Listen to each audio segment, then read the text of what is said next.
Pagbasa mula sa mga gawa ng mga apostol. Noong mga araw na iyon, nagkatipon ang may 120 kapatid.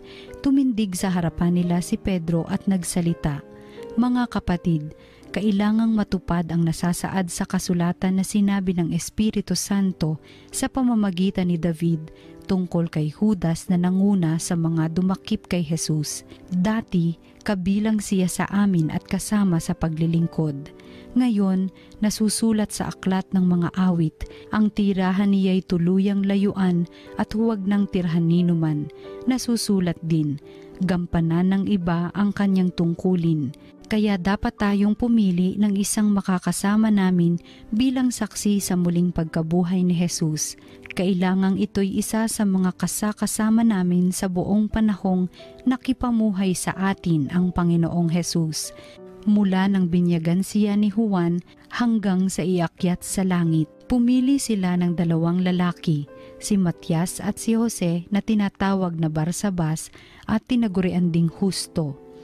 At sila'y nanalangin, "Panginoon, alam ninyo kung ano ang nasa puso ng lahat ng tao. Ipakilala po ninyo sa amin kung sino sa 2 ito ang iyong hinirang upang maging apostol na gaganap sa tungkuling tinalikda ni Judas nang siya'y tumungo sa lugar na marapat sa kanya." Nagpalabunutan sila at si Matias ang nakuha. Siya ang nadagdag sa 11 apostol. Ang salita ng Diyos.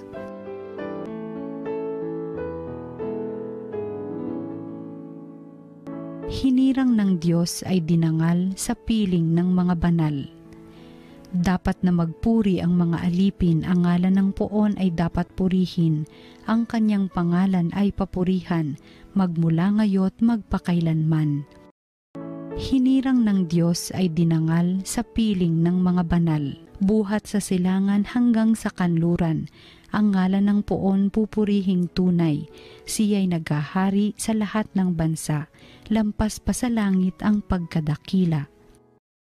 Hinirang ng Diyos ay dinangal sa piling ng mga banal. Walang makatulad ang Panginoong Diyos na sa kalangitan doon naluluklok, buhat sa itaas siya'y tumutunghay, ang lupa at langit kanyang minamasdan. Hinirang ng Diyos ay dinangal sa piling ng mga banal. Mula sa alabok ang mga mahirap, sa pagkalugami ay itinataas, sa mga prinsipe ay isinasama, nagiging prinsipe ang mga lingkod niya. Hinirang ng Diyos ay dinangal sa piling ng mga banal. Ang mabuting balita ng Panginoon ayon kay San Juan. Noong panahong iyon, sinabi ni Jesus sa kanyang mga alagad, "Kung paanong iniibig ako ng Ama, gayon din naman iniibig ko kayo. Manatili kayo sa aking pag-ibig. Kung tinutupad ninyo ang aking mga utos, mananatili kayo sa aking pag-ibig. Tulad ko, tinutupad ko ang mga utos ng aking Ama at ako'y nananatili sa kanyang pag-ibig. Sinabi ko sa inyo ang mga bagay na ito upang makahati kayo sa kagalakan ko at malubos ang inyong kagalakan. Ito ang aking utos. Mag-ibigan kayo gaya ng pag-ibig ko sa inyo. Walang pag-ibig na hihigit pa sa pag-ibig ng isang taong nag-aalay ng kanyang buhay para sa kanyang mga kaibigan.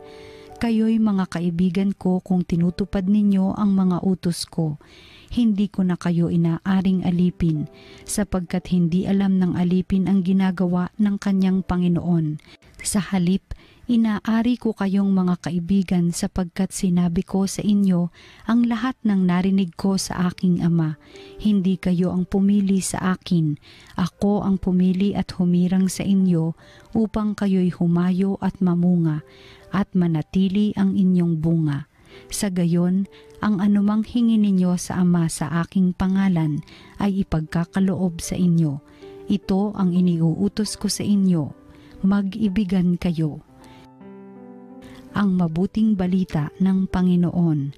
Pinupuri ka namin, Panginoong Hesukristo.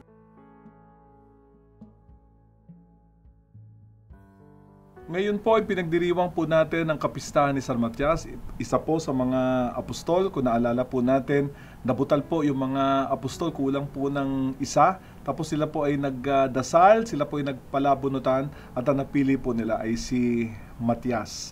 Ang ibig sabihin ng apostol ay sinugo, apostoloy. No? Sinugo para saan? Sinugo upang ipahayag ang mabuting balita. Ito po ay pangunahing disipulo, no, nagpapahayag ng mabuting balita at tinutupad ang misyon, no, ng ating Panginoong Jesucristo. Pero kung pagninilayan po natin ang ebanghelyo para sa araw na ito, napakaganda po, no, ng ebanghelyo kasi pagkat ito ay tungkol sa pag-ibig at ang utos ng Panginoon ay magmahalan kayo katulad ng pagmamahal ko sa inyo.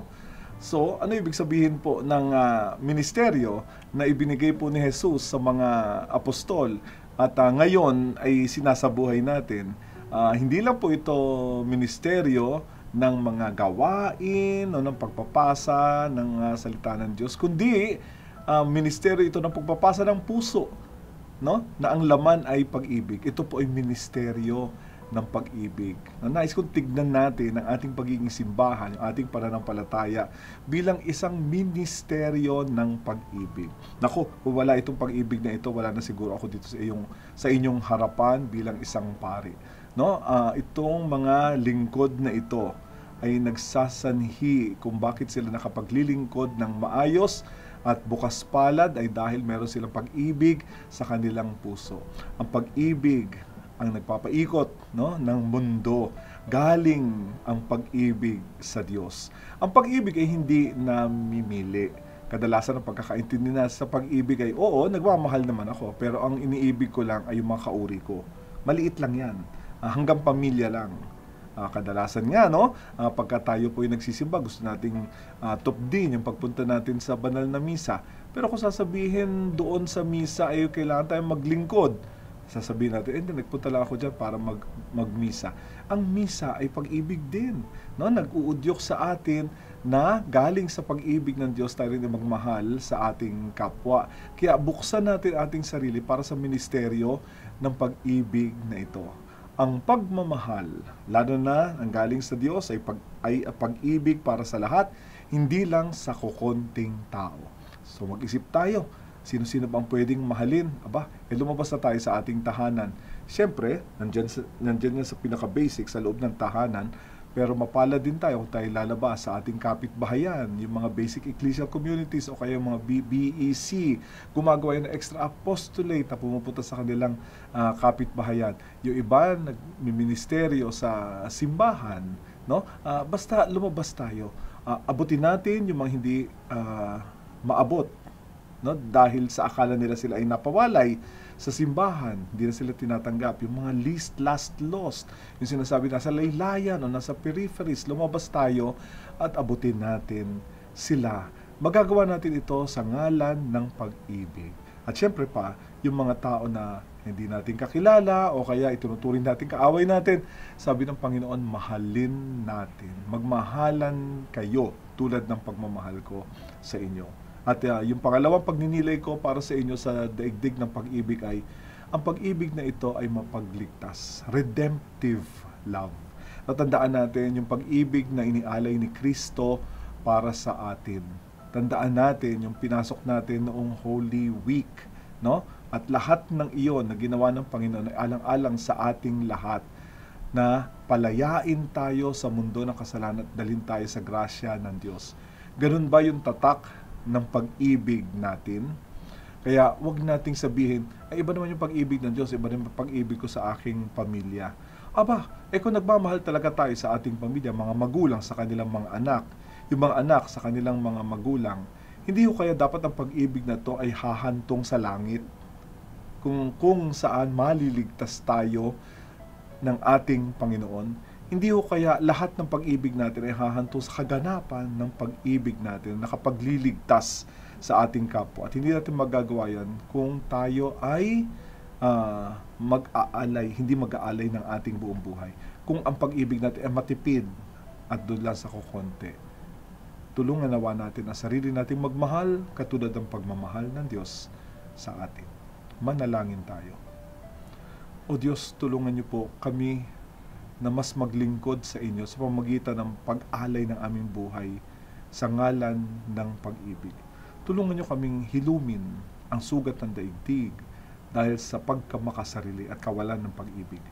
Panginoon, muli, tulungan niyo kaming magmahal. Hinihiling namin ito sa pamamagitan ng Jesucristo ang aming Panginoon.